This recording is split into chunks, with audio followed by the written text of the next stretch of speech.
Chers frères et sœurs du diocèse de Québec, nous travaillons avec ardeur au renouveau des communautés chrétiennes, à la grandeur de notre diocèse. Ce n'est pas tout que d'avoir des structures administratives allégées avec les réaménagements juridiques et les annexions de communautés en nouvelles paroisses. Il faut certes féliciter le grand nombre de personnes qui ont participé à cette étape exigeante et importante du processus de conversion pastorale en vue d'une meilleure vie communautaire et missionnaire. Maintenant, une question qui nous occupe, qui nous préoccupe, est la survie de nos communautés locales. Nous voulons que nos communautés soient vivantes, rayonnantes de la joie de l'Évangile, attirantes, des milieux où il y a de la lumière, de la vie. Cela a toujours été vrai, mais dans un contexte d'Église où les équipes pastorales sont en charge de coordonner de plus grands ensembles, de nombreuses communautés, la vie et l'animation des communautés locales doit reposer sur les baptisés, non pas seulement sur quelques mandatés sur l'équipe pastorale. On appelle ça la co-responsabilité. Ensemble, responsables. La co-responsabilité doit être une priorité. Nous devons apprendre à porter ensemble la vie, le devenir de nos communautés chrétiennes.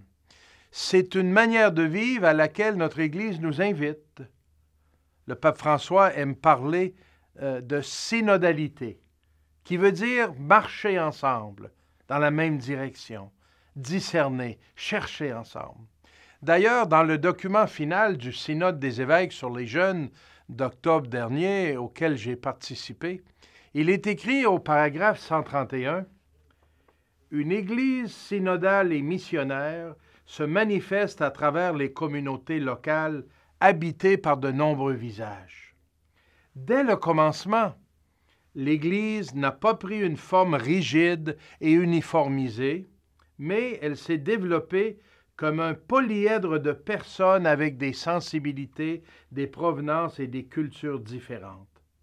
C'est précisément ainsi qu'elle a montré qu'elle portait dans des vases d'argile de la fragilité humaine, le trésor incomparable de la vie trinitaire. L'harmonie, qui est un don de l'esprit, n'abolit pas les différences, mais elle les accorde en générant une richesse symphonique.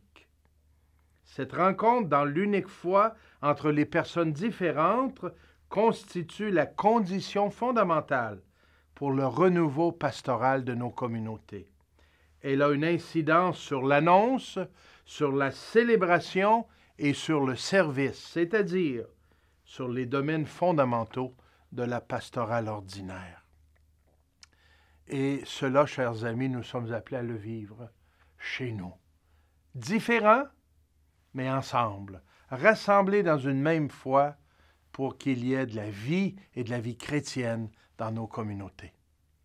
Chers amis, il est devenu plus que jamais indispensable que nous trouvions le moyen de mettre en place concrètement cette co-responsabilité dans nos communautés locales.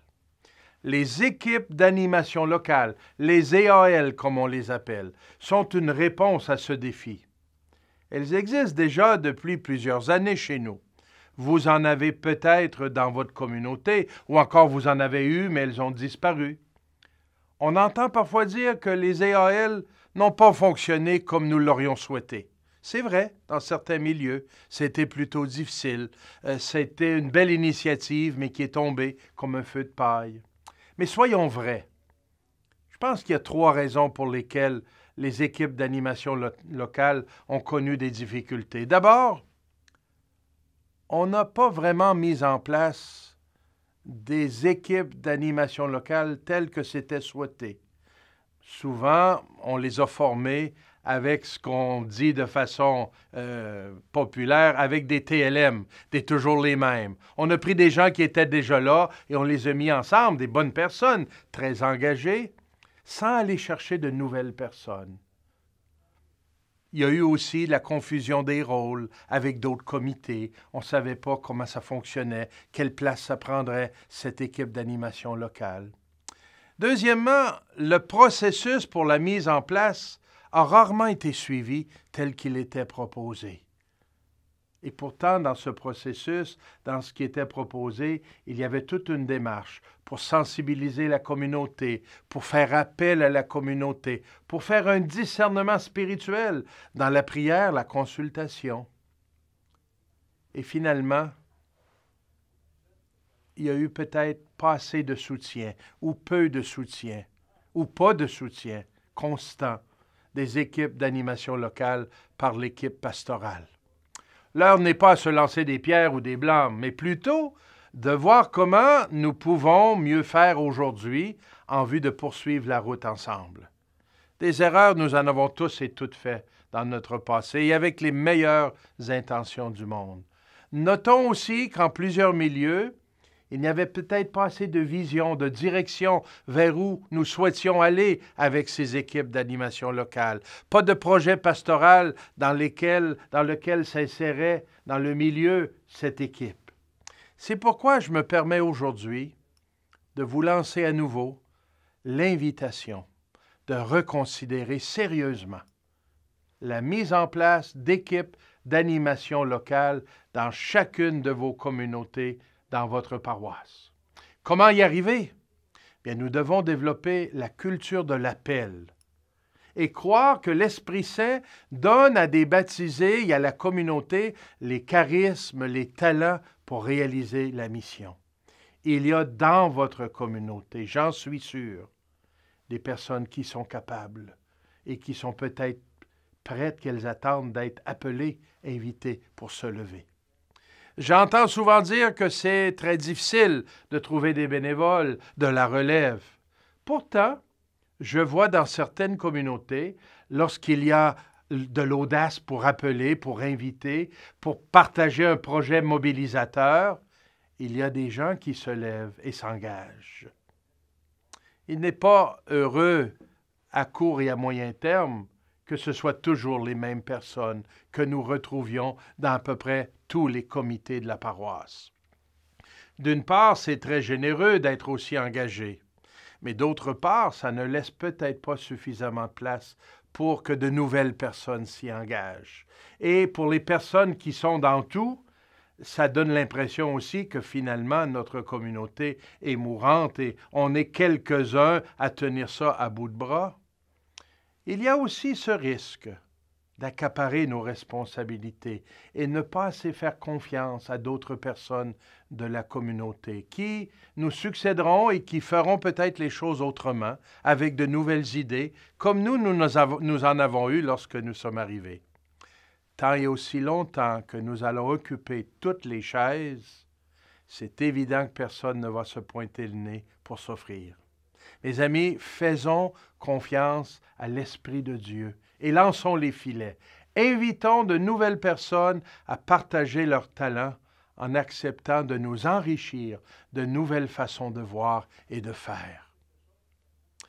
Je dirais aussi que la formation est très importante, autant pour les équipes pastorales que les équipes d'animation locale.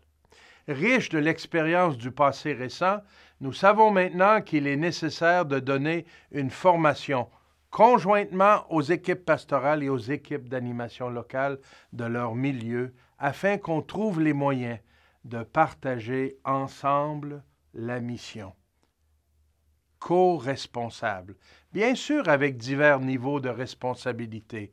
La responsabilité du curé n'est pas celle de l'équipe d'animation pastorale, mais ensemble, on peut vraiment aller plus loin et se soutenir les uns les autres.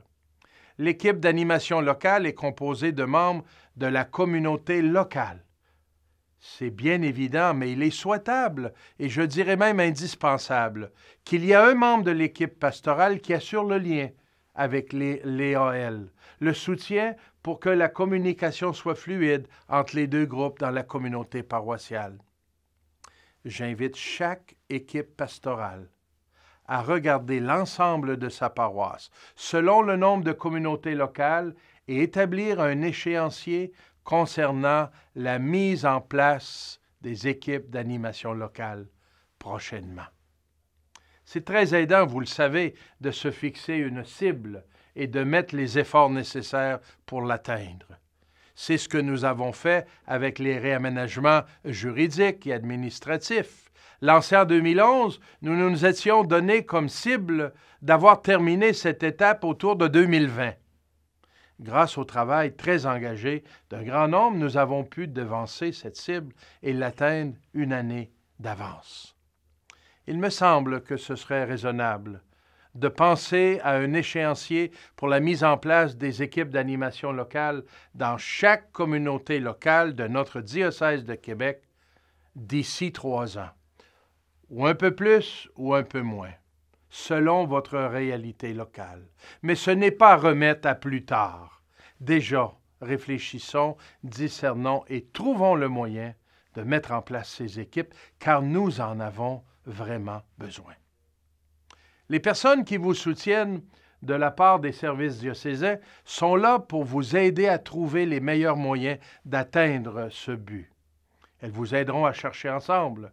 Déjà, il y a du matériel disponible pour vous aider à vous préparer, à vous former, à vous ressourcer et à mettre en place ces belles équipes d'animation locale. Vous pouvez aller voir sur le site Internet du diocèse, vous trouverez déjà de l'information. Et ensuite, apprendre à travailler avec ces équipes enracinées dans chaque milieu de vie de votre paroisse. C'est une question de vie. Nous ne pouvons plus avancer sans les équipes d'animation locale. Je sais que dans certains milieux, on utilise d'autres appellations. Nous ne nous formaliserons pas avec les mots. Si vous avez une autre expression pour dire la même chose, très bien. Nous, au service diocésain, nous utiliserons l'expression d'équipe d'animation locale, EAL, même si chez vous, vous préférez une autre appellation pour qu'on s'entende. Mais ce qui est important et porteur de vie et d'avenir, c'est que nous apprenions à véritablement travailler ensemble au service de nos communautés et de la mission que le Christ nous confie, celle d'annoncer l'Évangile, de les amener à une relation avec le Christ et de les rassembler en communauté. Nous parlons de plus en plus de co-responsabilité, de leadership partagé. Plus nous serons nombreux à porter la vie de notre communauté, plus elle sera vivante et porteuse de vie. Qui sont ces co-responsables dans une paroisse? Il doit y en avoir plusieurs. Bien sûr, les membres de l'équipe pastorale mandatée par l'évêque, mais il y a aussi les membres des équipes d'animation locale, les membres du COP, les membres de l'Assemblée de fabrique, les membres d'autres comités de service tels que la liturgie, la chorale, les personnes qui œuvrent auprès des personnes démunies dans la communauté et tant d'autres. C'est ensemble que se vit la mission. Chacune à sa place, mais dans la communion et l'unité. Chers amis, chers frères et sœurs, des paroisses de notre grand et beau diocèse de Québec. Nous nous préparons à fêter dans quelques années le 350e anniversaire de la reconnaissance de notre diocèse. À chaque étape de notre histoire, nous avons dû nous ajuster, réaménager les choses pour demeurer centrés sur l'essentiel de notre mission.